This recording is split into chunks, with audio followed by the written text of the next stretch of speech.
Hey YouTubers, and welcome back to another Dragon Ball Super discussion video, or just Dragon Ball video in that case, like just a Dragon Ball discussion video anyway, Mike, don't laugh at me. Hashtag Kanji has feelings. Anyway, guys, my guest today, if he didn't already spoil it, is World King Kanji. Kanji, say hello to everyone. Dude, they could already... From the second they heard my laugh, like, your laugh may be more famous, but my laugh is pretty fucking noticeable on this channel now. Okay.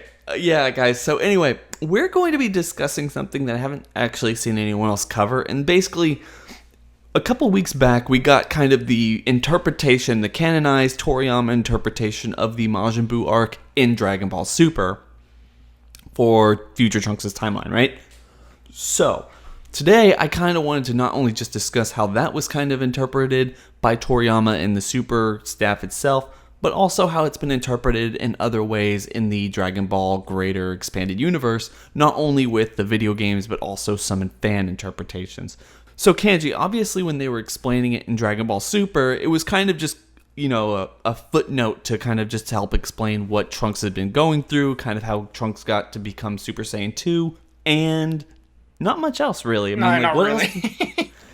It was, you know, like, obviously he's sitting there going, well, you know, Supreme Kai came down, he helped me do this stuff, and then for whatever reason, he's just completely forgot about him when they haven't forgotten about anyone in the main timeline. I don't know. Well, maybe Trunks is just a dick. I was about to say, maybe, Supreme Kai's only got like 5 friends, if that.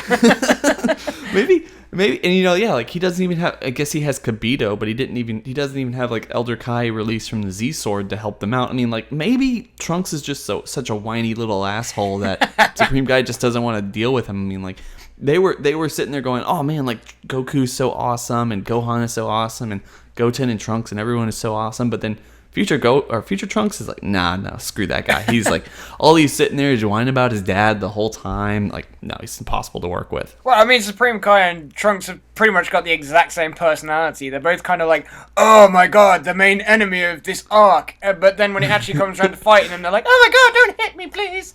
So it's kind of like, you know, they have got very similar personalities. Like, you know, they talk big, but at crunch time, they fall flat on their face.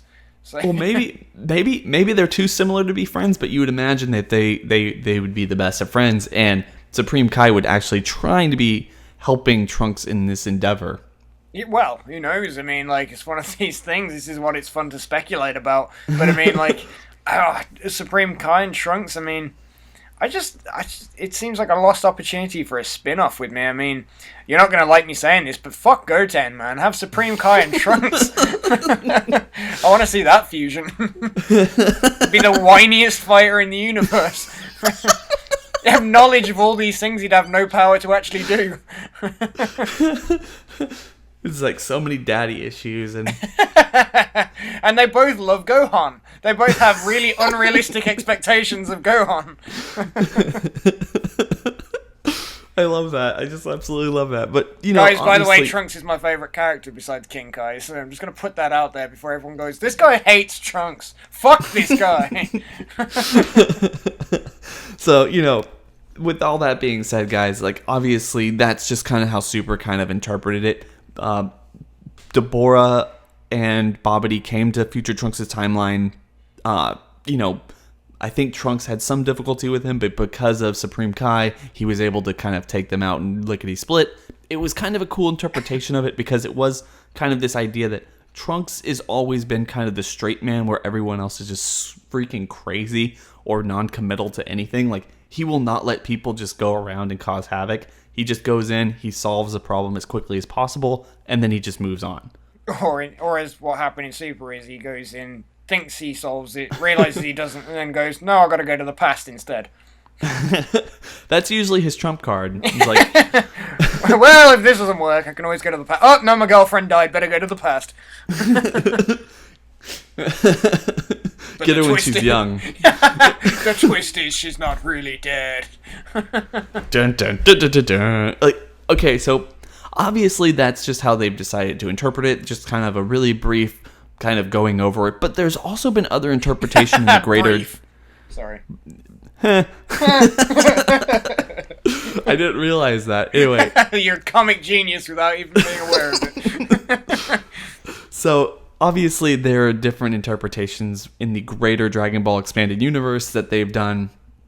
Namely, the one I remember, and although I don't know the story, but I think Kanji's familiar with it, was the story in Shin Budokai 2, where they kind of focused on Future Trunks' timeline. Yeah, I mean, a lot of people talk about this storyline like it was some fucking, like, drop from the heavens or something, but, like, I think it's one of these things where, like, you kind of, you know, if you leave, like, a really terrible job and a few years later, like, come across and you sort of, you're not doing that job anymore and you look back on it, you're like, you know, that wasn't so bad, but then you go back and you start working there and again you're like, no, this place sucks. It's kind of a bit like that, because everyone seems to be really fondly reminded of Shin Budokai 2's story, but there are certain things to remember, and that is, the whole idea of the game was to try and do something a bit different with one of the most popular characters. That is all very good. You know, that's really good to make use of stuff that isn't so popular anymore, but was still very popular at the time. Mm-hmm. And what they did was, as opposed to, I don't know if they just had one writer for the storyline who actually stood there for the entire time going, oh, I've got this idea. And Bandai Namco at the time were just kind of going, nah, don't do that. Try to do this instead. Like, shooting every idea he had down. Because in the end, you had this awesome idea for potential for a game, but you actually just ended up spending half the game fighting clones of everybody. And that's just lazy! That's just freaking lazy! You had, you know, Trunks versus... depending on who you were playing as, anyway, you had, like, you know, Trunks versus Ten Shinhan, or versus Goku versus Vegeta and all this stuff. You know, all this shit that nobody actually really gave a crap about, when what you wanted to see was... The only bits of the story they actually made any use of were at the very beginning when they were kind of going, like, after Trunks had defeated the androids in Cell, Future Trunks had gone to enter a World Martial Arts tournament. To fight who? I have no fucking idea, but he went there anyway. And then he meets Future Kibito and Future Supreme Kai there. And, like, they tell him that Babidi is planning to resurrect BUU, and with the help of Deborah. And then he sort of starts asking him to, you know, power up to Super Saiyan. So you can start seeing these similarities where they basically read the script from the BUU arc and kind of gone, well, we'll just cut that guy out. Well, Spopovich and Yamu, nah, get rid of them. We'll just skip straight to introducing Deborah. And it just gets a little bit sort of from the get-go. And then they decide to skip all this other cool stuff they could do with it. And then they just stick all these clones of everybody in. So then you go, you know, to the past, you pick up all the Z warriors. I don't know. I seem to think that they'd made, like, a group time machine or something so you could bring more than one person with him. Which only gave me the question, as I wonder, did he travel there in this, like, massive time machine that fit, like, 6 people? Or what? Like, you know, I don't know if it's, like, one of those bicycles that's got, like, the 3 wheels on it and the 2 seats or whatever. But just goes back, like, looking like some old guy's, like, you know, dad who's trying to be cool. He's like, oh, hey, guys! But he turns up and then takes everybody with him to the future, and then they end up all fighting all the clones of everybody, and everyone gets turned into like a Martian version of themselves, like, you know how you get Martian Vegeta. Everyone goes like pure evil and all this shit. And then before you know it, the game's pretty much over and you fought BUU and that was it. Everyone seems to go on about that story like it was the best thing ever. And the only thing about it was like, you know, the only reason it was so cool was the fact that you weren't playing the same story you've played over and over again. It's just unfortunate the story wasn't actually that imaginative on the whole. So, for any of you that remembered the story fondly, I'm really glad that you remember the story fondly, but just don't go back and play it because you'll be salty about it like I am if you haven't figured that out.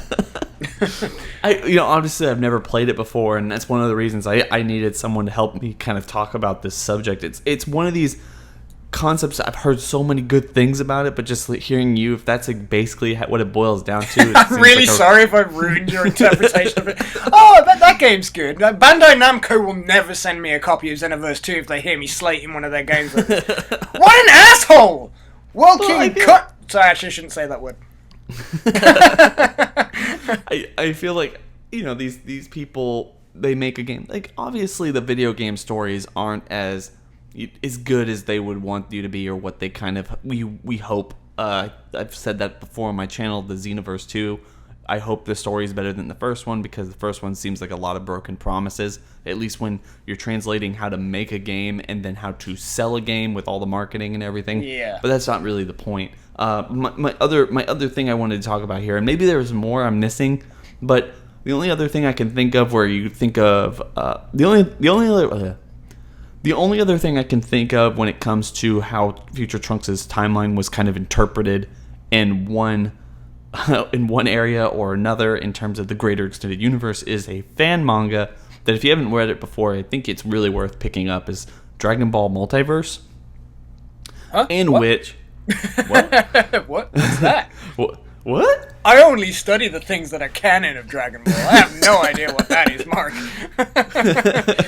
I don't know what this is, and I don't know what refuse. GT is. I don't want to hear about it, Mark. End the video now. It's dumb. It's done. It's not canon. But the only the one in Dragon Ball Multiverse is really interesting in my opinion, because the way that's set up is it's basically set up after GT ends, and these aliens from I don't know which universe come and kind of tell everyone, well, look, what we're doing is a multi-universe tournament. Sound familiar? I think they were all just little Zenos. But anyway, they do this, and they realize like they'll bring in all these people from like maybe 18 universes or something like that. 18, 19 universes. Also sounds very familiar. Something's a little fishy with Super if we think about this. But okay, so well, Toyotaro as Toyble was obviously like a fan manga artist, so maybe he sort of like went to Toriyama and was like, you know how you picked me up? Well, how about we just don't pick these assholes up, but just take their story. Toyotaro, you asshole, you.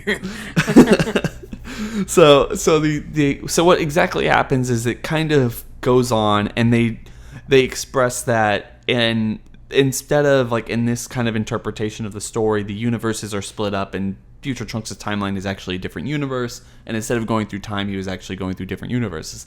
I'm not arguing whether that's a good idea or a bad idea. I think most people can kind of decide for themselves.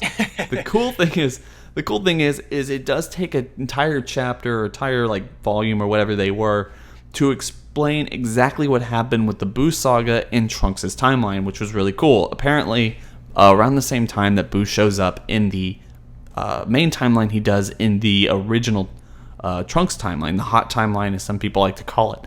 Yeah, because that's like as Majin Buu and everybody would have turned up in Trunks' timeline would have actually been before it happened. What am I trying to say? Before he beats the androids. Before he goes back in time. Yeah. Yeah, before he goes back, and actually even before Gohan dies.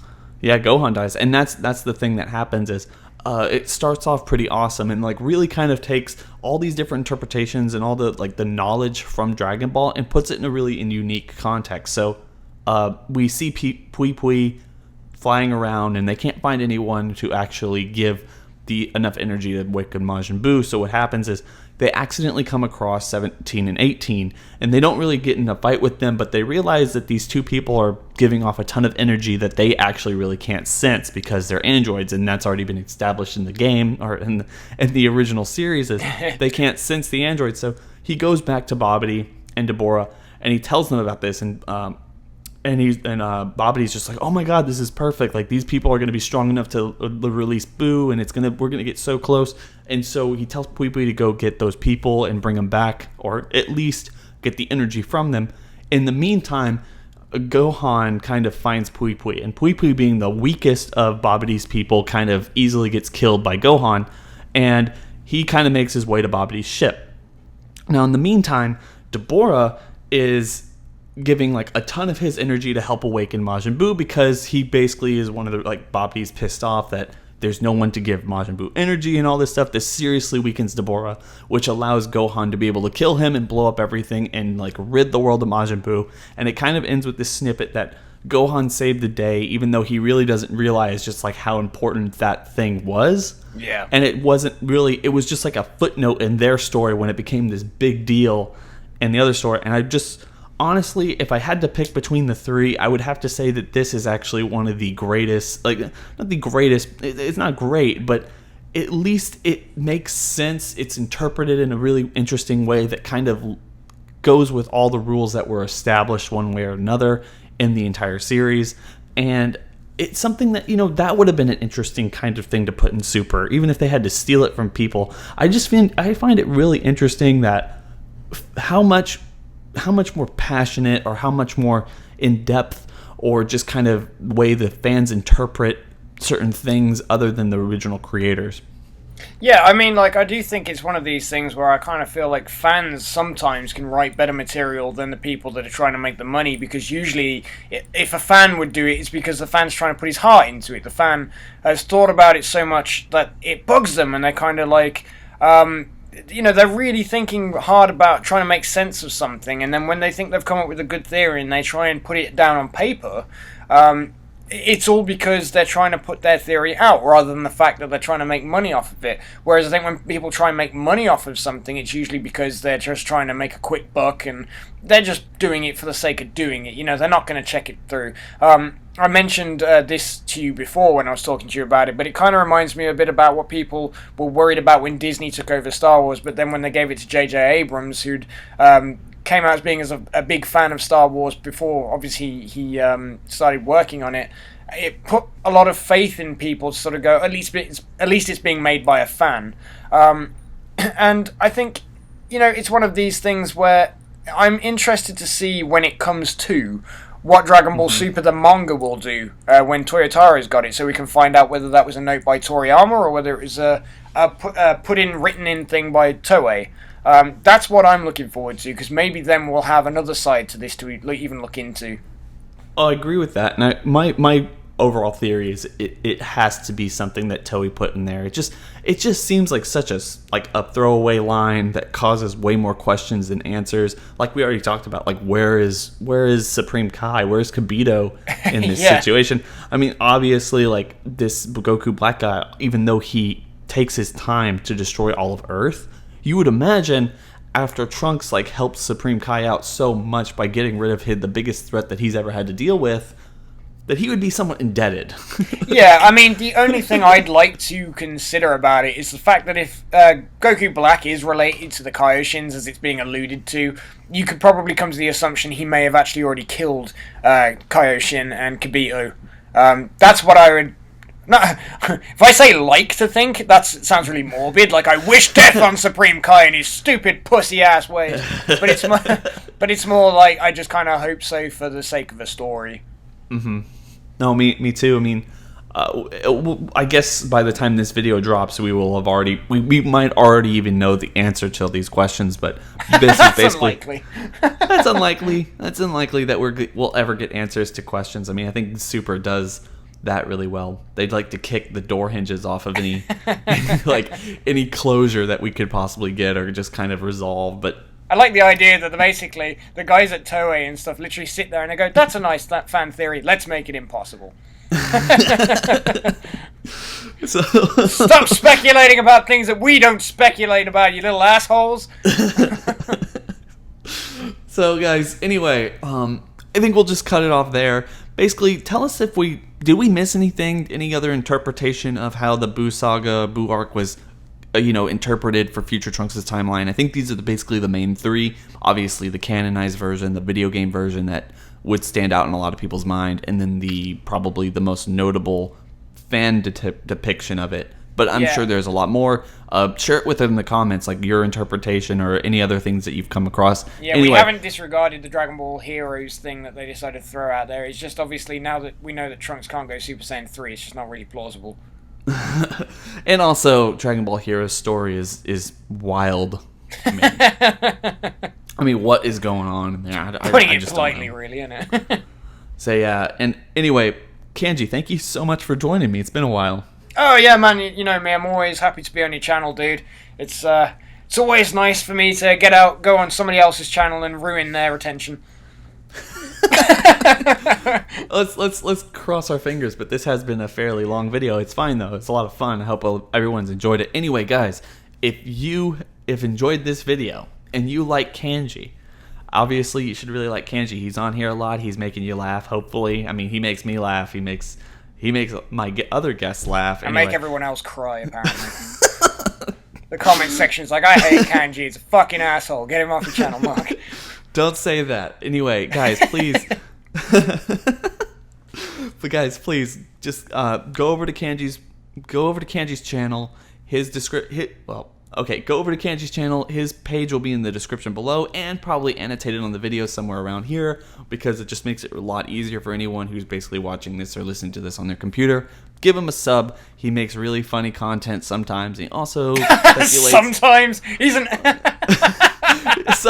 know that's not how you meant that, but that's brilliant. Okay, yes, that's not how I meant it.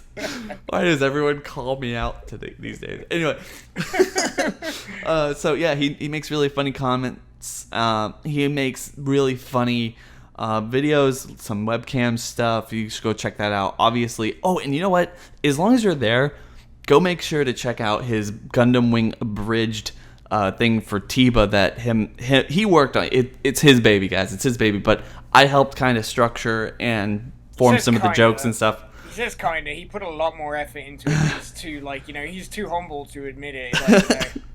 Like, anyway, basically, guys, if you laugh at that video, you're laughing at both of us.